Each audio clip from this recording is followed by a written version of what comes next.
Welcome to the Startup to Exit podcast, where we will bring you world-class entrepreneurs and VCs to share their hard-earned success stories and secrets. This podcast has been brought to you by TIE Seattle. TIE is a global nonprofit that focuses on fostering entrepreneurship. TIE Seattle offers a range of programs, including the Go Vertical Startup Creation Weekend, TIE Entrepreneur Institute, and the TIE Seattle Angel Network. We encourage you to become a TIE member so you can gain access to these great programs. To become a member, please visit www.seattle.tie.org.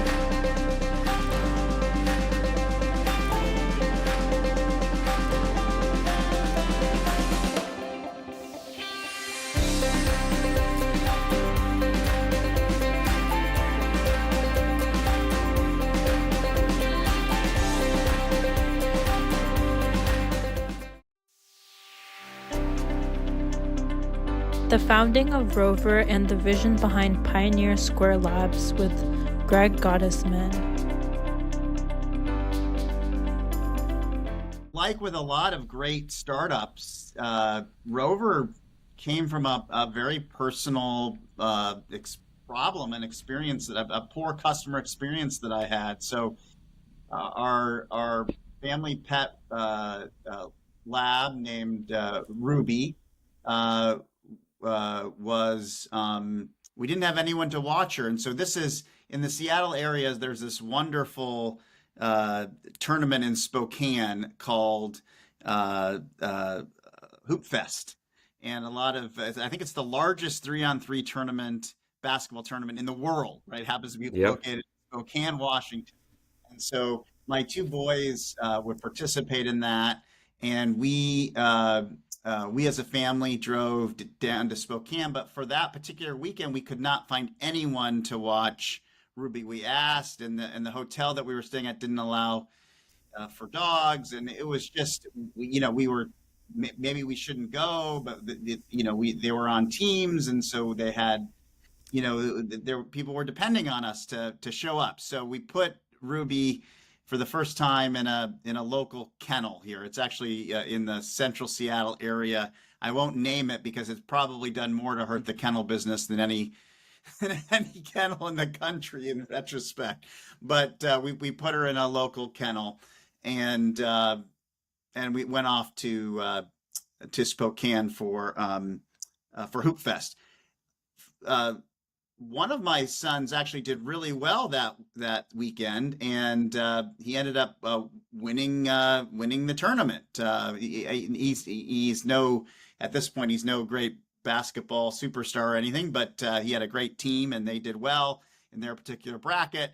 And so we were a little bit late coming back. So on the way home on Sunday, there was some traffic, and I called this kennel, and I'm like, "Hey, we're running a few minutes late. Can you? We're going to be there at like 5:04 or something. Can you keep the doors open? We really want to get Ruby." And they said, "Of course." Of course, we show up like at 5:01 or something because we were racing to try to get Ruby, and the doors were locked, and we couldn't go in and get Ruby. And so, come back the next day to pick up Ruby, and Ruby was scratched up, had kennel cough. We paid an extra $70 roughly to keep her there for that extra night. I'm like, this is the worst. And I was just furious. I was so upset about this whole customer experience. And by chance, there was a startup weekend happening. And so I pitched this idea of, hey, there's probably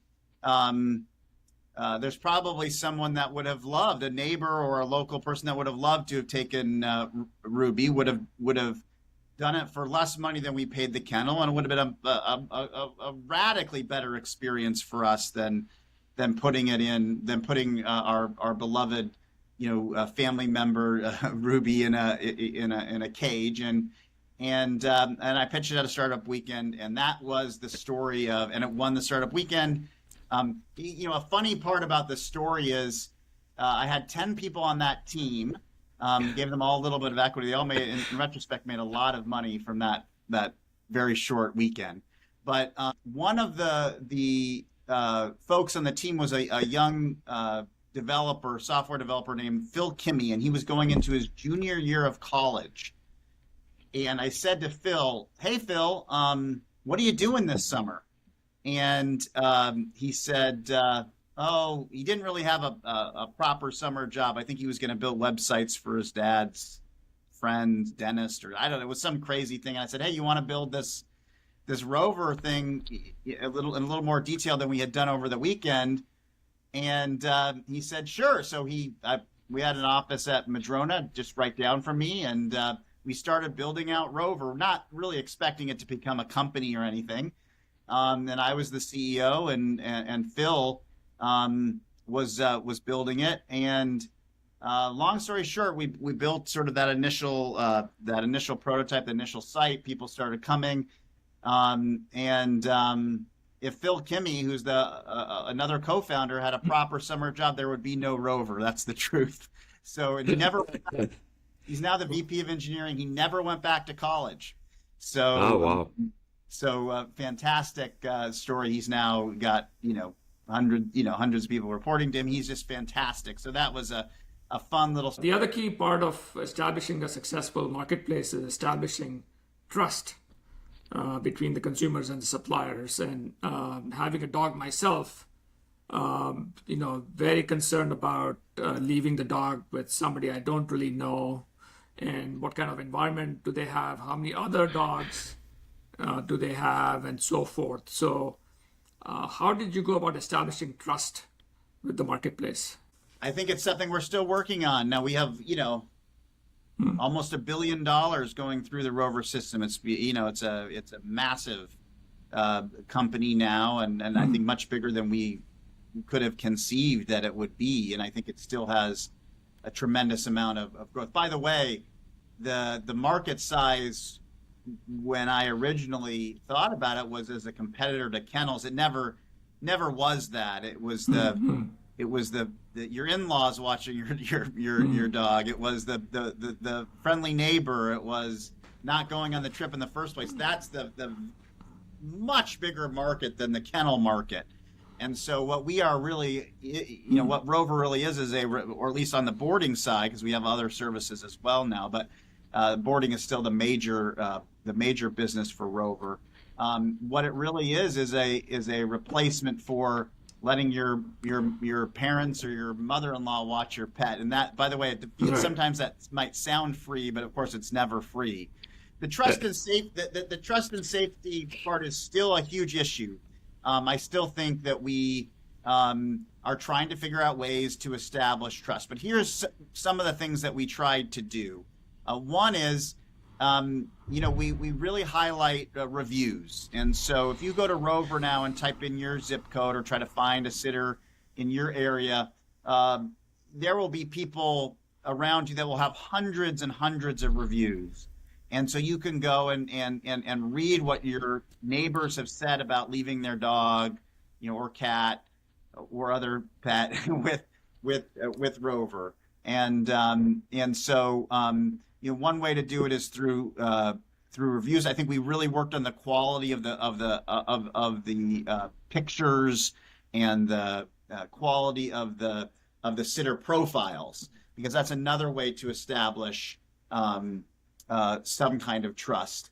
We really worked hard on things like response time. So one way to garner trust is that you go there, you ask the sitter. If it takes 3 or 4 days for that person to respond, that's obviously not good. And so our algorithm, ranks sitters along a bunch of factors, but one of the factors is how fast they respond back. And so again, little small things that establish trust. But it's an ongoing challenge. I still feel like that trust and disintermediation are probably still the two biggest issues for us at Rover. And at our board meetings today, we still talk about how do we continue to build. So we're lucky in that way. What is the business model for Rover? Because at the end of the visit with the dog, it's easy for me to just pay cash. So how do you get in the middle of that transaction and do you take a transaction cut, or what is the model? Yeah. Yeah, you're mentioning disintermediation, which is a huge issue for all marketplaces, and it's a big issue for Rover. We can talk because I think that's one of the most interesting areas where I think we've innovated, and this is a really credit to Aaron Easterly and team coming up with a really innovative technology way to address that. Although I still think we're always working on disintermediation.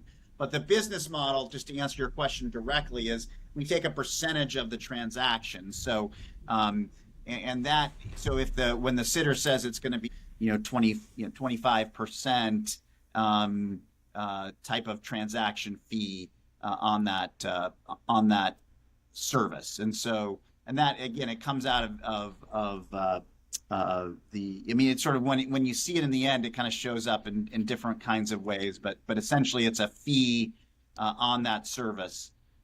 We're trying to add value to the transaction, so hopefully everyone feels like we are more than earning our keep, but like a lot of transaction and marketplaces, So that's we take a piece of every because you transaction mentioned that goes about through our repeat system. visits.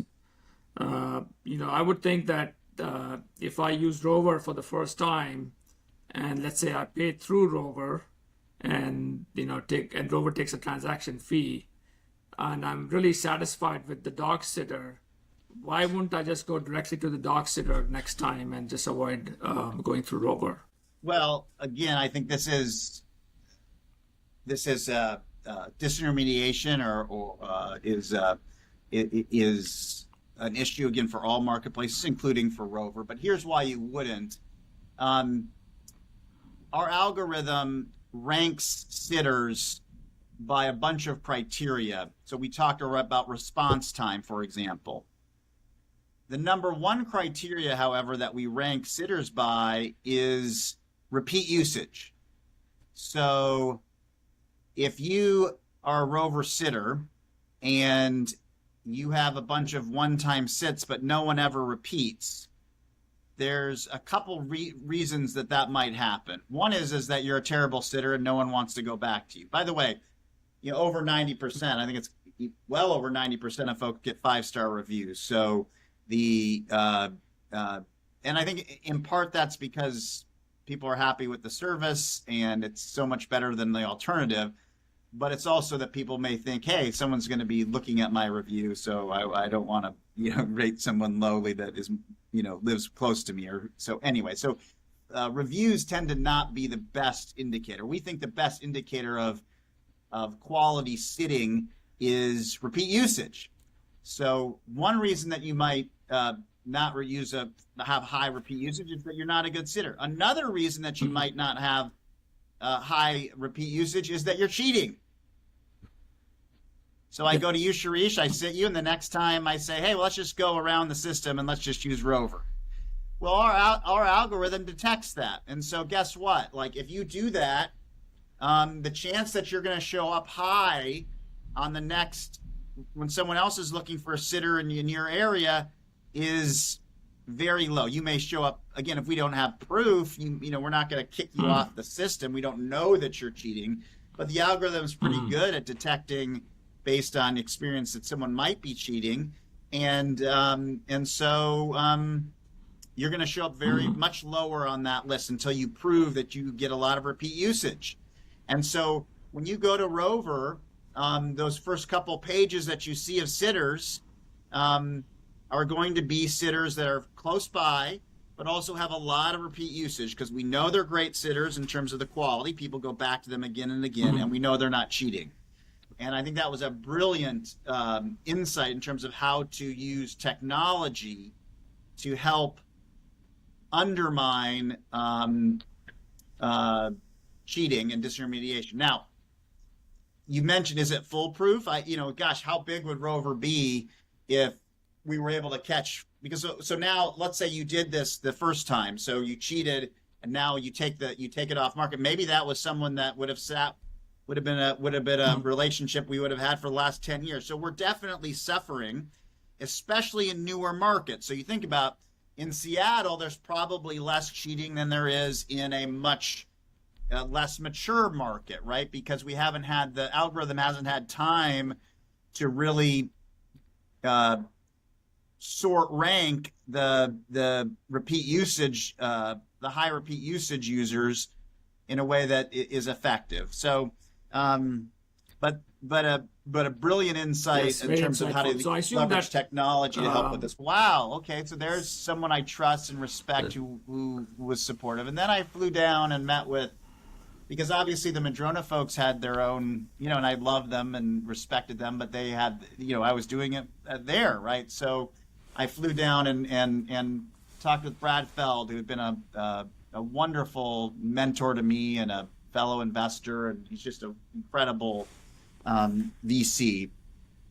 And I said, Brad, I want you to talk me out of something. I'm thinking about potentially leaving Madrona and starting this studio concept. As you said, Gowrie, very risky. It was a startup.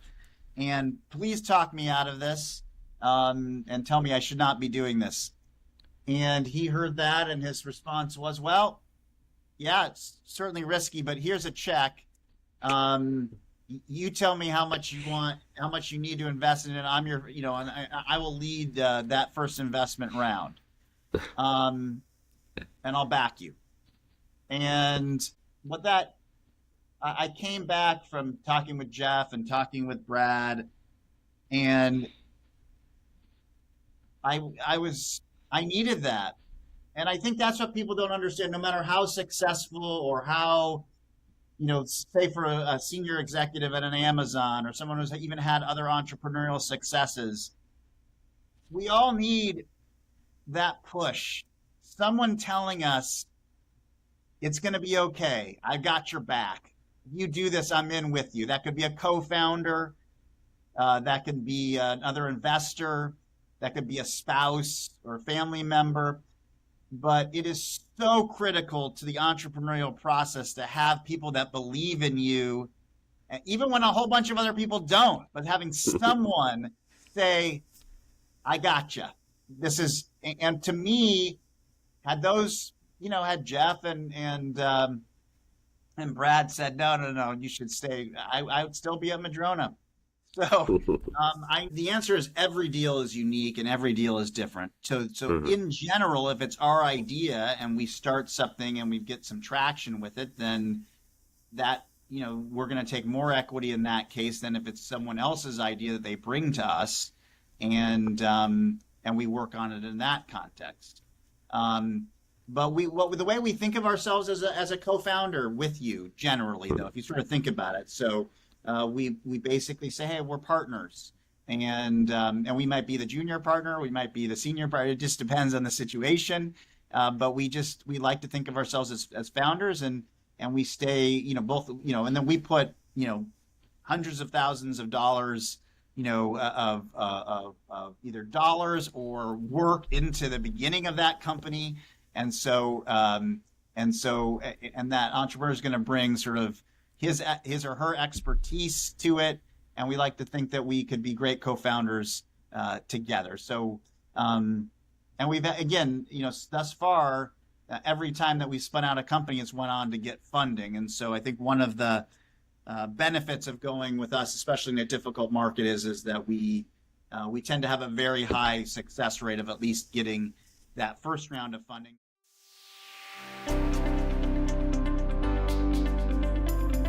The founding of OfferUp with Nick Huzar.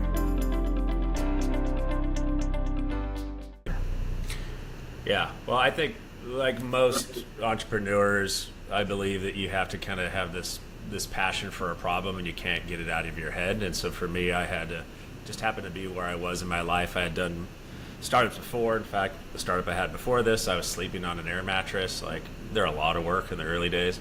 So I had no plans on starting another company.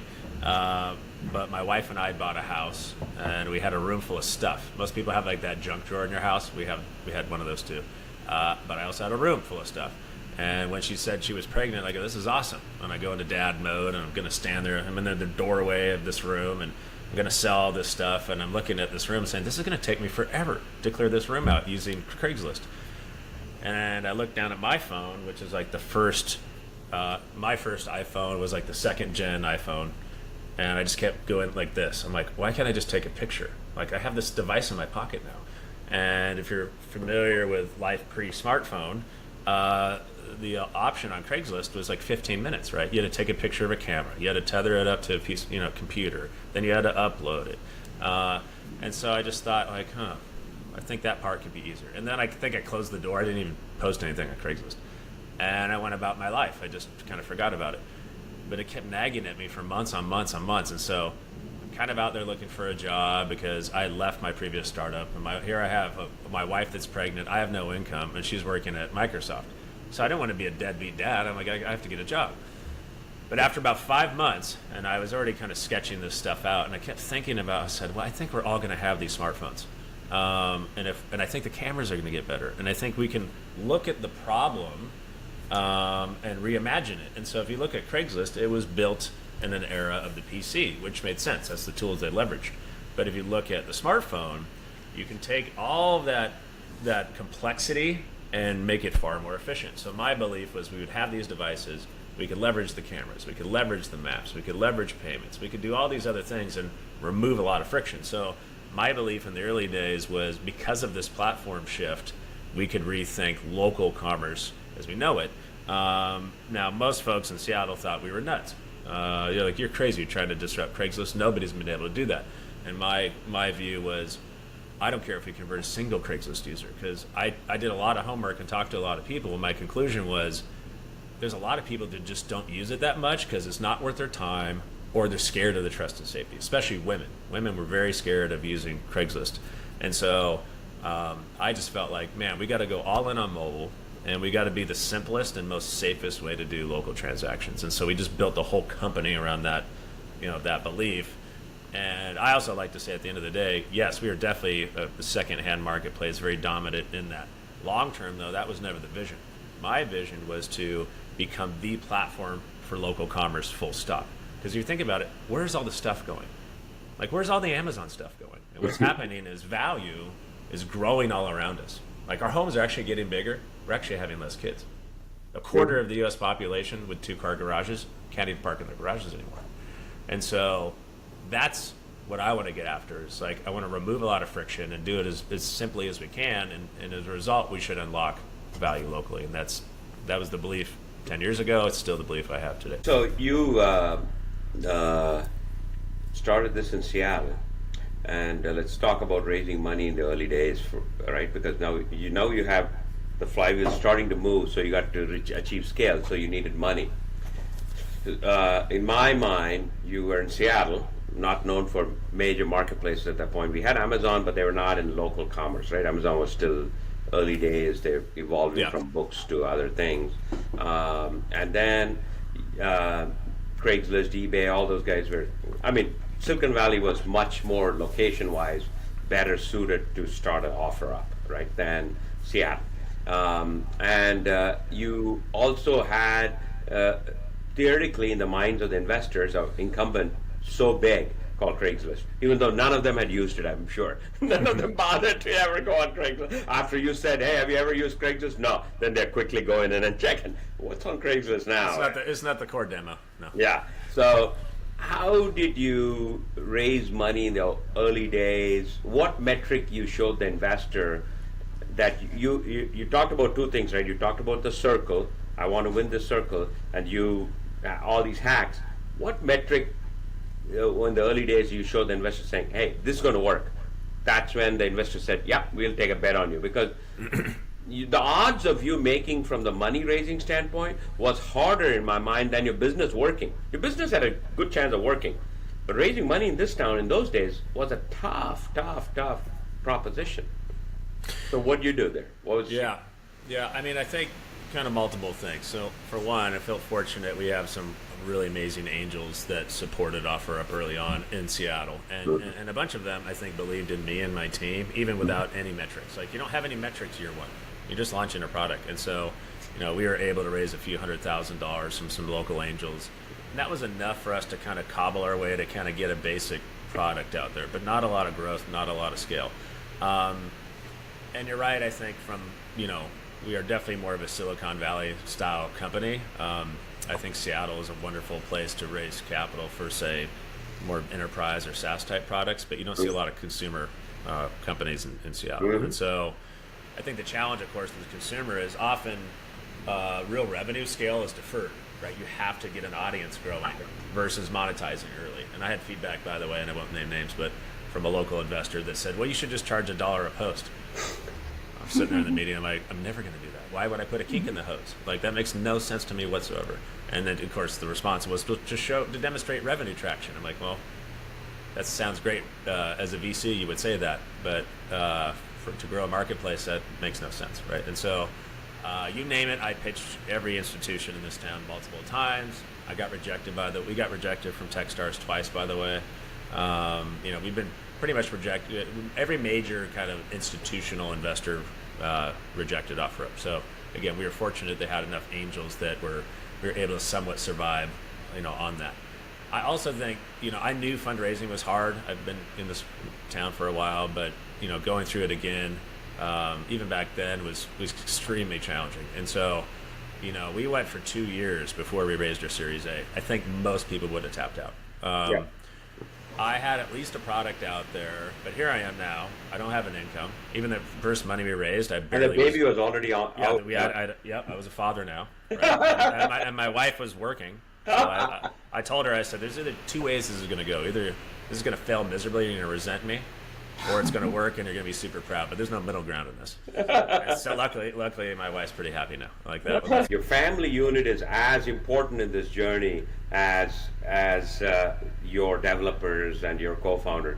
And people just kind of think of separation, right? Yeah, I got work and then I got family. Yeah. No, the pressure of a startup is clearly unknown for first-time entrepreneurs, and certainly for younger entrepreneurs. They just think, hey, I'm just going to work 24/7. Well, you got a baby. That's got to be fed every couple hours. So and your wife, in your case, your wife was working. So wow, that's a incredible journey that you went on. That's amazing that you somehow felt in you that you were going to make this thing work, and till you ran it to zero, you're going to do it. So I like that story. I like that story a lot. And to the point, by the way, of family, I encourage anyone listening, like, you take them on the journey. You don't have to tell them every intimate detail and how terrible your day went, whatever. But you need to bring them along, because they are supporting you. Without that significant other that's supportive, I think it's going to be a real hard row for anybody to be an entrepreneur. And so I think it's important to share that. So when you do have a bad day, they can be empathetic. But if you're not sharing anything, it's hard for them to understand what you're going through. So and LA's a huge market. So like, I'm glad these strategies all kind of played out, because we are still, Facebook came and we didn't see them coming. And Facebook's a very sizable competitor, but we still have a lot of user growth and engagement all around the country, especially markets that we were very strategic in focusing on. So that was, I think back to the kind of the question is, we definitely still went market by market, but at some point we had enough word of mouth and such scale that it kind of didn't matter, right? So sometimes we would focus on driving more supply or more engagement in LA. Sometimes we'd say, no, we just want more installs across the US. So now we've been installed 130 million times, so half the U.S. population is installed off-rev at least at one point. And so, but it's very market by market until, you get enough scale where, the economics are such that there's different strategies you can deploy. But I'd say in the early years, it was definitely market by market. Nick, the challenge with local commerce is that it's very difficult to get in the middle of that transaction and take a cut. So how did you think about monetization from that perspective? Yeah, it's a good point. So, we always focused, we said, well, let's build an audience and we'll scale and we'll monetize that audience via advertising. That was a lot of early revenue for us. The challenge with local and being in the middle of the transaction, it is a big one.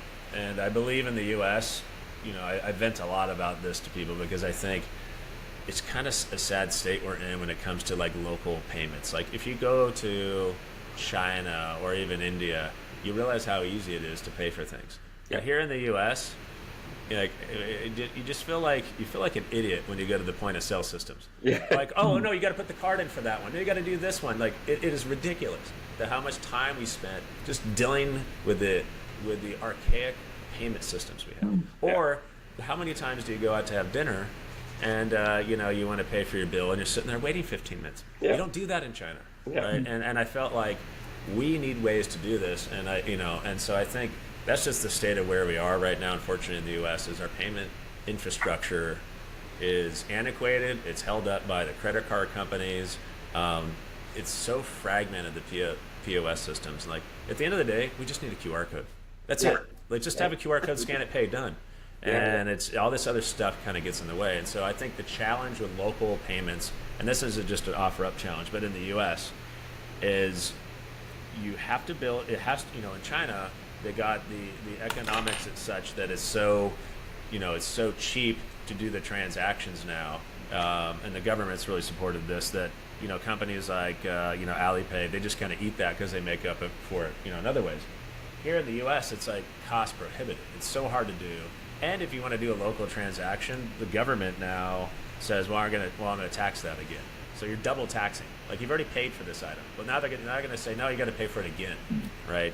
Even though it's a used good. And so that's the biggest challenge, I think, for payments in the U.S. It's like, I would love to do local payments. I think it should be our future. And if you look at cash, like, we hit peak ATM, I think, last year. Like, cash is continuing to go down. Mm-hmm. And so we've got to get to a point somehow that it makes economic sense to make payments way more ubiquitous. But today, I look around the world, I'm like, we are so far behind when it comes to payments, and it's a big inconvenience. Like, even standing there in the grocery store, like, why are we all standing in line, waiting to pay anymore? Like, it makes no sense. So, again, I think we're talking about this under the umbrella of OfferUp, which I definitely would love to get after this more. But I'm just sharing my macro view of, I think, the bigger challenge that's out there. Mega successful exits, Cronus and Ali.io with Vetri Valor.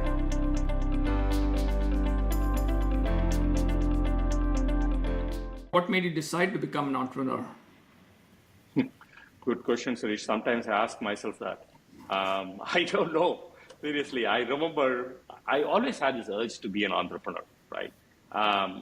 Not necessarily to make money. In fact, I remember in my college, undergrad, so there was this yearbook where one of the questions in the yearbook was, if you had $1 billion, what would you do? $1 billion obviously is a lot of money. And I still said I'll start a company, right? So for me, it was not about money. It's about the journey. It's about getting something off the ground, something that does not exist in the market yet, and working with a great set of people, iterate quickly, learn quickly, and build something that's of value that didn't exist before has been magic.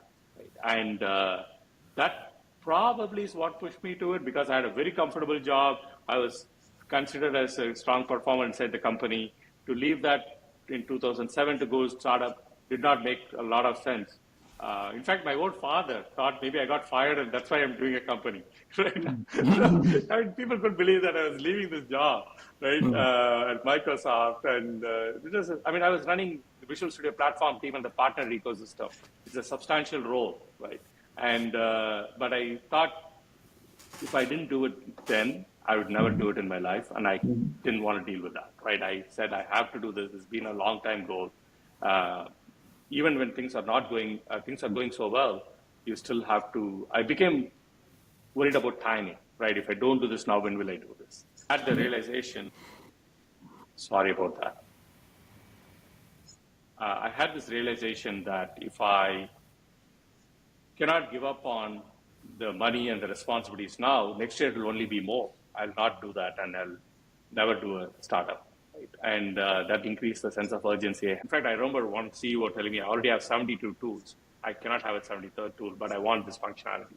So we built this. We are the first team, I believe, to build this into Slack and other collaboration platforms, so people can have access to their goals and clearly have a prioritization of why they're doing what they're doing, without having the burden of having to install yet another tool. And the third insight we had was the friction of the being OKRs was still very high, and our other vendors have not quite solved it really well. And we focused a lot on extremely simple user experience and a lot of integrations, extremely easy two-click integrations to line of business tools like Salesforce. So if you are working on an objective that's about generating revenue, you don't have to worry about spending time updating all that OKR. We could just two clicks connect to Salesforce, pull in that information and update it. That's as an example of integration we did on to reduce the friction and improve through ease of use. All three bets, we just got very lucky. We turned out to be right. None of those ideas again came from me. It came from actually all the customer interviews we did. But our team executed phenomenally well, and within a month or two of launching, we had customers like Slack. It was an RFP process where we went up against other vendors and still won those. And within 18 months or so, most people are saying, including G2, we were seen as a leader in the OKR market. Great. So now this time around, you did raise funding and quite a bit of funding for Ally. Was it because this time around you had conviction and you felt that now that you had conviction early on that you could go raise money? That's right, Sirish. I mean, the customer traction was what gave me the conviction, right? Very, very early on, we started seeing so many trials, really high-profile organizations like Slack again, signing up for the product, like Airbnb, signing up for the product. And I realized the trajectory of this company was different from what I saw in Cronus.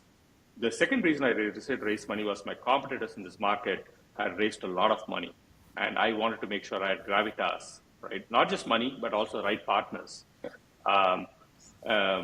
But to be honest, raising money, my seed round was very hard. I had a lot of no's, right? At least 20, 25 no's, I think, right?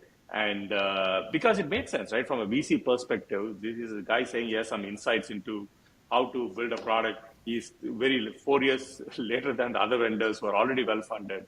So I can understand why, from a VC point of view, it did not make sense. And eventually, though, some people decided to take a bet on us. And I think maybe, Sirish, you introduced me to at least one of them, right? So they decided to take a bet on us. And what happened, though, is, right, as soon as our seed round happened in, I think, January of 2020, right, I think, anyway, January of 2019, within 4 months, Axel came in, or Axel and some other few VCs came in. And it was not something I sought out. They came in, and of course, they are phenomenal partners, right? So we decided to actually want to partner with them more than needing their money. And within 3 months of that, Tiger Global came in. I mean, if I remember, Scott sent me this note saying, oh, can I grab coffee? And I was a moron. I was so naive. I didn't know what he meant. I said, of course, I'll grab coffee with Scott. And then at the end of the conversation, he calls back and says, I'd like to invest, right? So I was not necessarily seeking money, but fortunately, money found us. And the business was doing really, really well. So it made sense to take the money because we knew we could deploy the money, right? In a disciplined way, though. And then our Series C happened like a year later, again, because the business action was really good. We had some incredible logos. We had extremely good NRR, right? The retention rate, land and expand was a core motion for us in the bottoms up. And we had like 142% or something. Our NRR was really, really solid. So all of that helped to attract capital. So after the seed round struggle, things are easy.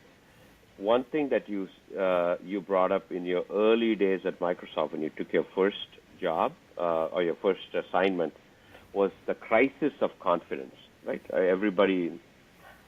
What would you give entrepreneurs out there advice on how to handle this? Because they're going to face their own self-confidence crisis, employees and teams, customers and investors. But you continuously faced it.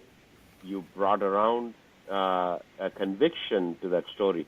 What would you say that entrepreneurs need to really do or look out for to build confidence with people around them, whether it's employees or customers? Very good question, Gauri.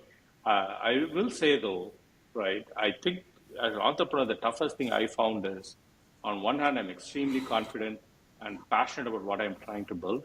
On the other hand, I do maintain a list of all the things that can go wrong, right? What are the things I don't know yet about the business that I need to get to know? Because that's how I'm mitigating risk, right? I don't think our job is to take on a lot of risk. Our job is every day reduce the risk to the business, right? And so you are trying to play both, to be honest, right? You have to have high confidence. And for me, the confidence came from I genuinely cared about these problems. Right? That is one thing I'd strongly suggest to entrepreneurs. Do not look at a space because it looks interesting, but see whether you deeply care about the problem, solving it for that customer, right? The solutions will change, right? I mean, that you'll pivot and you'll do all those things, but you have to deeply care about solving that problem, in my opinion, or about that customer. Right? In both cases, with Ally as well as with Cronus, and now with the third startup, I just feel like I deeply care about this problem. I spent in some cases years thinking about this problem, right? And I just feel convicted that I have to go and solve it, right? And I think that is key because, and then on the other hand, though, you do have your list of questions, right? There are so many unknowns, particularly in my third startup now. I'm just starting, so a long list of unknowns, right? That I can't pretend like I know yet, right? That's dangerous. So I do make a list and say I try to create a plan for what are the top 3 unknowns at this point that can kill the company, and I try to actually go and solve it. And I share that with my team too, right? We all share the conviction of we are trying to build something amazing. It's also a very important problem, and we all genuinely care about it. But we all are also obvious. I mean, we also know that there is a list of unknowns, right? That is going to stop us from solving. And our job is to go make them knowns. Right? So I think, I would not say it's a blind confidence. It is confidence on one hand that comes from a deep desire to solve the problem. On the other hand, you have to be pragmatic about what is it you don't know and how you can get to know that. That's incredible that you kept this list so you can de-risk the company every morning. Yes. I think a lot of entrepreneurs forget that. I think some people do it unconsciously, but I thought it was helpful to actually write it down. I've always believed that you have to sort of commit by writing it down, especially something so important, because it's just not investors that you only have to de-risk. You have to de-risk your employees, your customers, everybody. And I think in both, you had the journey with both Microsoft and at Cronus where you had to constantly de-risk. That seems like that's stuck. So I think entrepreneurs listening, start making a list of things that you don't know and you need to know. And focus on the top 3, right? There will be a lot, right? And focus on what can kill your business if you don't solve it or get to know it soon. Now, having been in Microsoft, why did it aid? Because by the time you got into Microsoft, which was a good 13, 14 years, a complete generation had gone by, new CEO, new culture, pandemic had onset. What made this work? What did you have a special approach that they had not done? They had acquired enough companies. They continue to acquire a lot of companies. What made it special? I mean, we were good question, Gauri. Let me reflect on that, right? The reason I think the integration went very well, in my opinion, is number one, the culture of the company, Microsoft, has changed significantly since the last time I was there.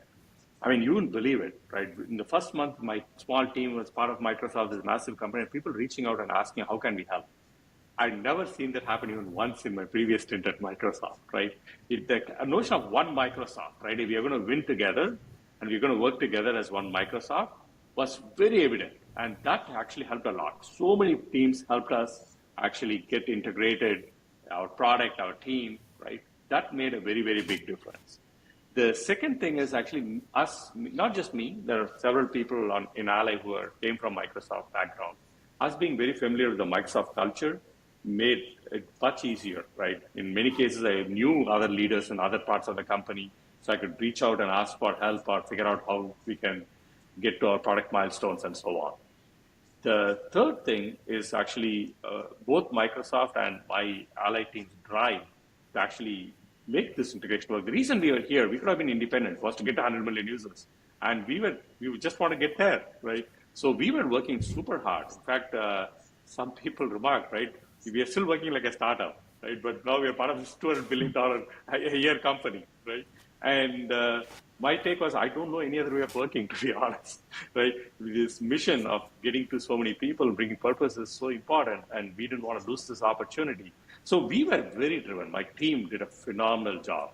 But without the culture, without the help from other teams, none of this would have happened. So all three were, I think, core. So entrepreneurs, right, are in a new era, right? Because when you left Microsoft, 2007, 2008, yeah, we had a slump. Then we had this incredible boom, right?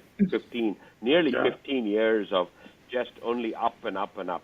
Now we've had some market correction. Now they're on to unit economics, just not growth for growth's sake. Those all kinds of other factors have come in. Now that all that reality is, and with your experience in two startups and two successful exits, what would you tell first-time entrepreneurs who are just starting out on this journey and haven't had the experience you had with your last two ventures? Gauri, I don't know if you know. I think you know this, right? When I started Kronos, it was 2007, and within 4 or 5 months, the financial crash happened. Within a few months, the crash happened. Right? It was definitely not a great time, right, to start a business. But I learned actually. I would say two things. One is, again, what I said before: believe in what you're doing. Right? It's going to be a tough journey. A lot of people think they get excited of an idea. They think it's exciting and life is going to be great. But that's not been the case for my last two journeys, right? It's a lot of struggles. Every day there's a struggle. Every day there's a challenge. There are days where I've woken up and thinking, man, everything has gone to hell. I don't know how we're going to last a day or a month.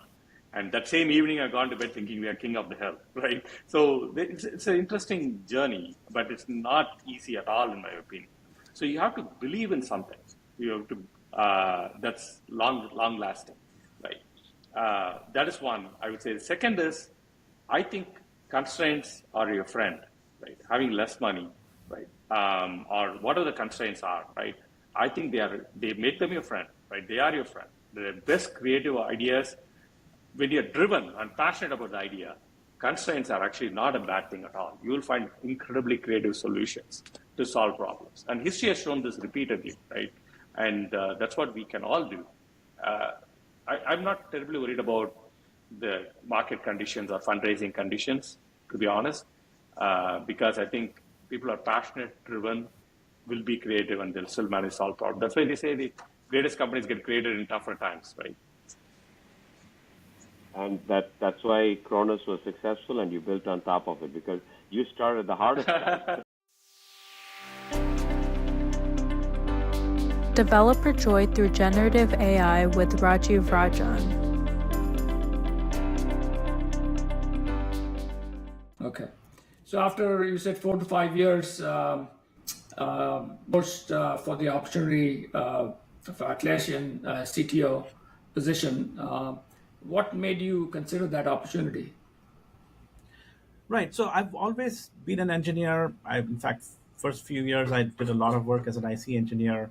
And then sort of, I accidentally got into management, if you will. Like, in fact, the first time I was doing performance assessments, I didn't even know I was a manager. My manager comes to me and says, "Hey, you're doing performance assessments," and that was a little bit of a, I didn't really realize I had gotten into engineering management, but I tried to stay an IC and sort of like not be a manager for a while until I found that, you get a lot more ability to take projects forward. And I started to enjoy the coaching aspect of it as well. And so those things led me eventually into engineering management roles. And so, it was sort of an evolution of things, that led me there. Got it. I'm sure that you were speaking to the two CEOs of Atlassian when you interviewed with them. What were they looking for? Yeah. So,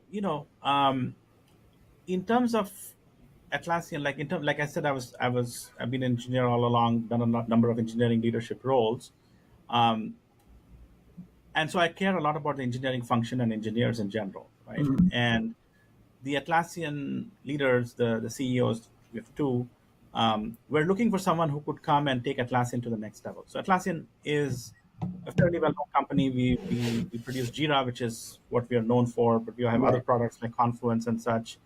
And Jira is actually a very well-known name with respect to technical teams. So any software team, any technical team uses Jira for issue management, bug management, things like that. Right. But the company's aspiration goes beyond that, right? So Atlassian wants to essentially make it so that you can use Jira for non-technical teams as well. So an HR team, a finance team, legal team, etc. Because at its heart, Jira is a project management, issue management, software, and people in any department, any company need to manage projects, right? If you're building a rocket that you want to put into Mars, like you want to be able to track issues and projects and things like that. So the company's aspiration is to essentially unleash the power of teams. Jira is one piece of software to do that, but we have a whole what we call system of work set of solutions that you can use to manage work in any company, any technology, any vertical. You can use that.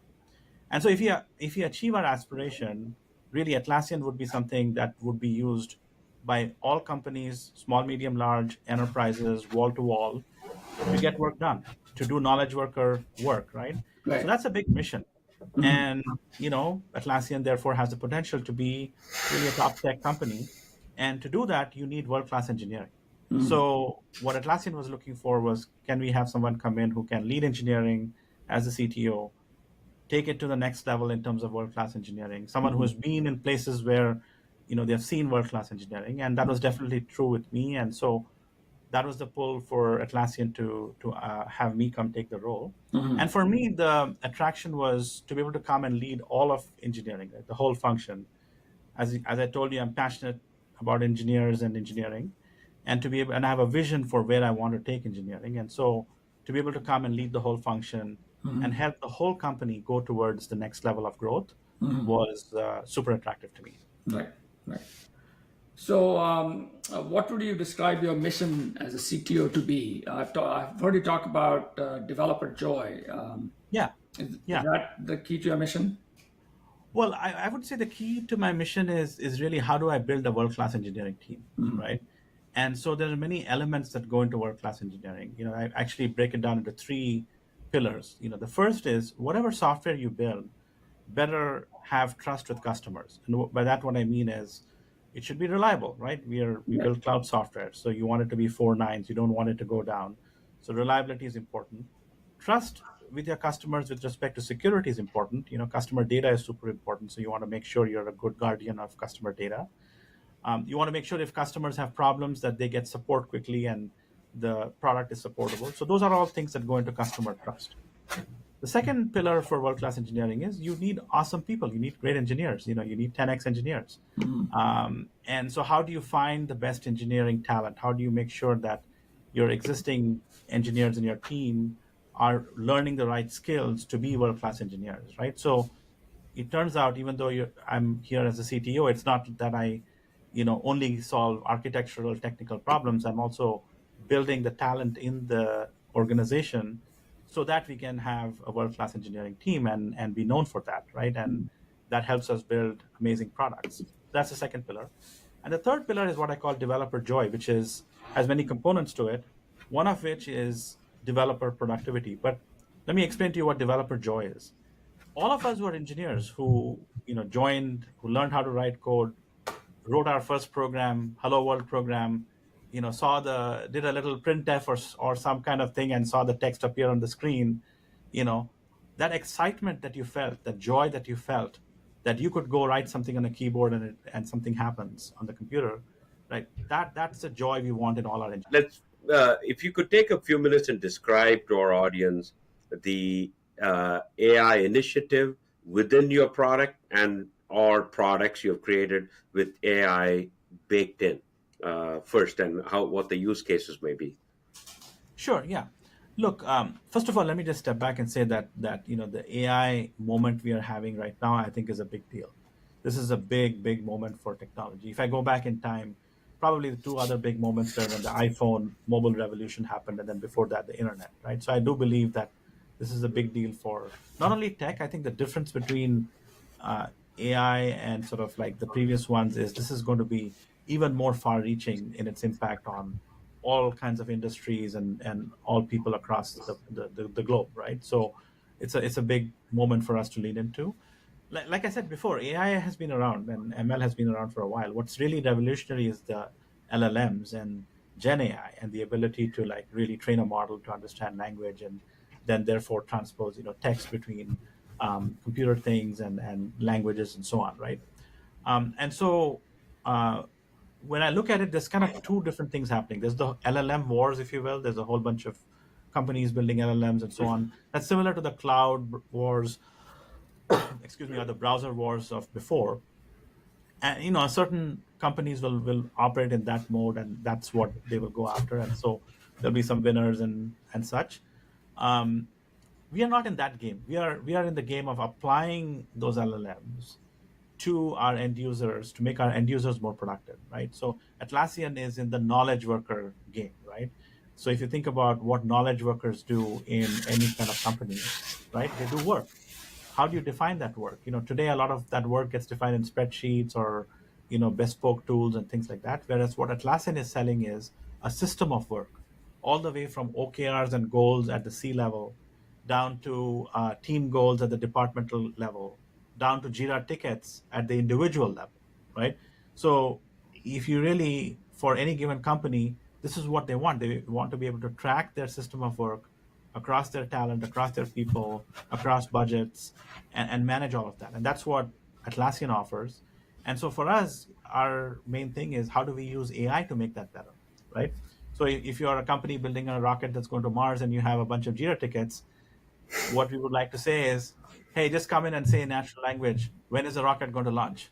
Right? And imagine it goes and grinds through all the tickets and says, you'll be ready in 23 days. Okay. That's value, right? And so that's what we are working on is how do we bring not only natural language, but also AI productivity to the work that you do using the products that we offer you, right? You have hired us to set up the system of work. How can AI make you more productive, right? Another example is we have something called Jira Query Language, JQL. And a lot of people go and do a lot of JQL queries to find things and so on. Well, we have worked on something where you can do a natural language query and that converts it to JQL and then does the job for you, right? So basically, we are looking to infuse AI into all the things that people do with our products today to make them a lot more productive. And we launched that as something called Atlassian Intelligence last year. So that is the first wave of our products is Atlassian Intelligence in Jira, in Confluence. You can have a summarization feature. You have a sidebar chat that allows you to do things more productively. And so that was the first wave. The second wave is what we call Rovo, which we announced in April, and we're going to launch later this year. And that also brings in something called agents. So now you can have agents that work like teammates that do specific tasks. For example, if you have a marketing agent that wants to do a press release, well, you can build an agent for that. So now we have a whole platform that allows you to build agents to do specific tasks. These agents aren't super smart yet, but they'll do one sort of narrow task really well, and that helps you with your productivity, right? So we have agents now and an agent platform. And then also we have improved search because search continues to be something that's really important to be able to find information in an enterprise. And that's part of our Rovo offering. So that's our sort of second wave. So we're already into our second wave of AI, from the Gen AI. I think you're in this unique leadership position as a company and as a leader in that company. So if you could talk to our audience saying AI doesn't have to be scary or it is scary, then tell us. Yeah. Look, I think that any new technology, right, comes with these kind of sort of fears of things, right? So, Yeah.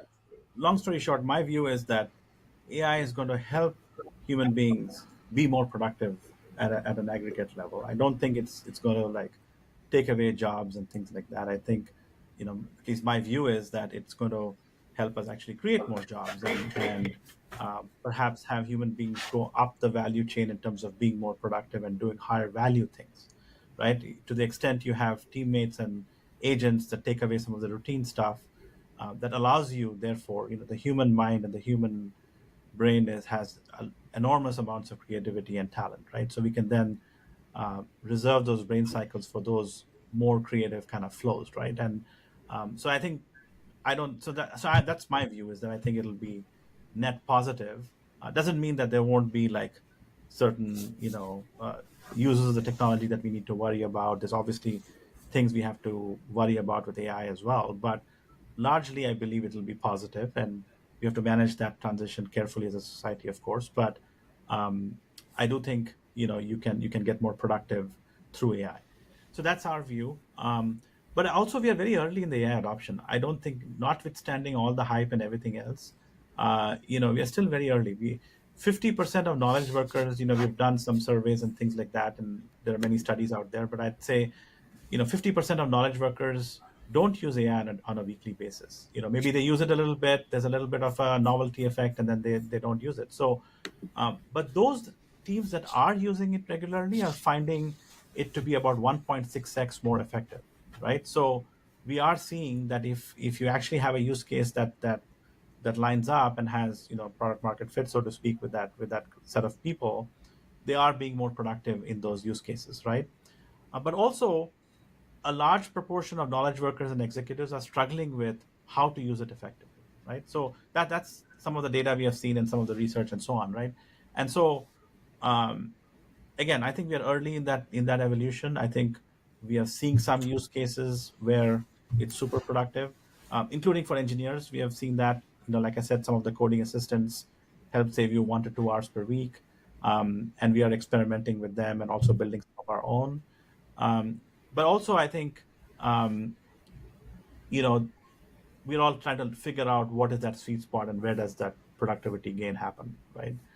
So I think we should not get too caught up in the hype. We should understand what is working, what is not working. And that's the business we are in, right? So we are looking at, hey, how do you get your job done?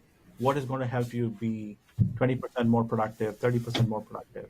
And in some cases, there will be a breakthrough where it will be a nonlinear jump as well. But we're all still experimenting to find out what that is. So just a prediction, we'll hold you to it because this is our ways to get guests back to our show. So give us a prediction for Gen AI from Rajiv. Yeah, look, predicting is a dangerous game, right? But I'll say this, we are probably overestimating how much AI will do, right? So one thing I would say is a year from now, we'll have made a lot of progress. We'll have a lot of use cases, but we won't be anywhere near things like AGI and human beings being replaced by AI and some of those kind of cases that people are saying. But I think we'll be much further along on the LLMs, especially with modalities. Today a lot of it is text. I think video and audio and other modalities will become more commonplace as well in some of these things. And then the LLMs are making a lot of progress. So I think the context windows will become much bigger for sure. And with that bigger size, you start to then be able to do more interesting things with code. So I think that revolution with respect to coding assistants, I think will continue to happen at a good clip. And then I think a lot of things will become table stakes. Things that we thought of as AI features today, like summarizing something and so on, I think will just be expected. Just like spell check. Remember spell check, grammar check. You take that for granted, right? But so some of those things will become it's no longer AI. It's just it's part of the course. It's there. I think agents will become more ubiquitous, and we'll start to trust and use more agents in what we do. Little agents that do little things, but that make your day more productive, but not complex agents that you can give an entire go do this interview with Rajiv for me. Here's my Gauri avatar that goes and does the interview for me. I think we're a little ways away from that one.